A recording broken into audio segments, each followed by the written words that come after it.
अस्सलाम वालेकुम दोस्तों, मैं हूं इलेक्ट्रीशियन मलिक ताहिर और आप देख रहे हैं मेरा YouTube channel Malik Tahir electrician. आज मैं आपको इस वीडियो में बताऊंगा इलेक्ट्रिक करंट क्या होता है, इलेक्ट्रिक करंट किस तरह से सफ़र करता है, वोल्टेज क्या है। तो चलें वीडियो शुरू करते हैं। दोस्तों, सबसे पहले बात कर लेते हैं कंडक्टर की। कंडक्टर क्या होता है? हर वो चीज़ जिसमें से करंट बह सकता है उसे कंडक्टर कहते हैं।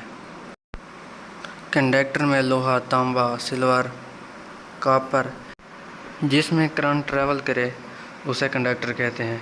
इंसानी जिस्म भी एक कंडक्टर है। हर कंडक्टर में आज़ाद इलेक्ट्रॉन्स होते हैं। अब सवाल ये है कि इलेक्ट्रॉन्स क्या होते हैं। इलेक्ट्रॉन्स एटम की इकाई है। इलेक्ट्रॉन्स पे मनफी चार्ज होता है।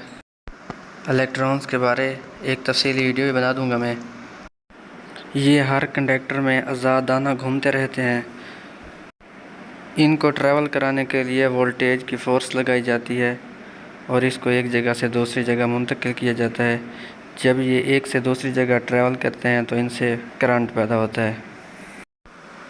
जब हम कंडक्टर को बैटरी के साथ जोड़ देते हैं तो इलेक्ट्रॉन नेगेटिव से पॉजिटिव की तरफ मूव करते हैं। अगर बैटरी में वोल्टेज हो तो इलेक्ट्रॉन्स नेगेटिव पॉइंट से पॉजिटिव पॉइंट की तरफ मूव करते हैं। वोल्टेज की मदद से पॉजिटिव पॉइंट से करंट को धकेला जाता है। करंट के मुखालिफ सिंक में इलेक्ट्रॉन बहते रहते हैं। आप स्क्रीन पर डायग्राम भी देख सकते हैं। उम्मीद है कि आपको इस बात की समझ आ गई होगी। अगर कोई भी सवाल हो तो आप कमेंट में पूछ सकते हैं। दोस्तों, अब बात कर लेते हैं कि वोल्टेज क्या होते हैं। तो फ़र्ज़ करें आपके पास पानी के 2 ड्रम हैं और उन 2 ड्रमों में बराबर ही पानी है। आप उन 2 ड्रमों को नीचे से एक पाइप की मदद से जोड़ दें। ड्रमों में पानी बराबर हो तो क्या पानी एक ड्रम से दूसरे ड्रम में जाएगा? इसका जवाब है कि पानी एक ड्रम से दूसरे ड्रम में नहीं जाएगा। इसकी वजह यह है कि पानी बराबर है।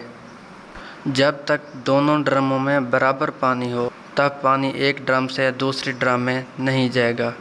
जब एक ड्रम में पानी ज़्यादा हो दूसरे में कम हो तभी पानी एक ड्रम से दूसरे ड्रम में जाएगा। जब एक ड्रम में पानी कम होगा तो पानी एक प्रेशर से दूसरे ड्रम में जाएगा। पानी जिस प्रेशर से दूसरे ड्रम में जाएगा उसी प्रेशर को वोल्टेज कहते हैं। वोल्टेज की मिसाल भी बिल्कुल इसी तरह से है।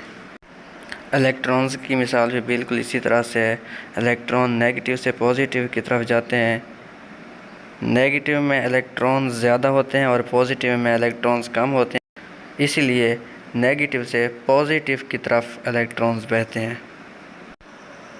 अब जो ऊपर वाला ड्रम है उसको अब समझ लें कि उसमें ज़ीरो वोल्टेज है, क्योंकि उसमें पानी नहीं बह रहा। करंट भी बिल्कुल इसी तरह से होता है, करंट भी नहीं बहता। अगर करंट बह रहा हो तो ऐसे समझ लो कि वोल्टेज इसमें है। फिर वोल्टेज मेज़र करने के लिए वोल्टेज मीटर होता है जिससे पता चल सकता है कि कितने वोल्टेज हैं। इलेक्ट्रॉन्स को हरकत कराने के लिए वोल्टेज ज़रूरी होते हैं। जब तक इलेक्ट्रॉन्स पे वोल्टेज अप्लाई नहीं होंगे तब तक इलेक्ट्रॉन हरकत नहीं करेंगे, जिससे करंट पैदा नहीं होगा। मैं उम्मीद करता हूं कि आपको ये वीडियो पसंद आई होगी। अगर वीडियो पसंद आए तो वीडियो को लाइक करें, चैनल को सब्सक्राइब करें और मज़ीद इसी तरह की वीडियोस देखने के लिए बेल आइकन का बटन ज़रूर प्रेस करें। Thank you.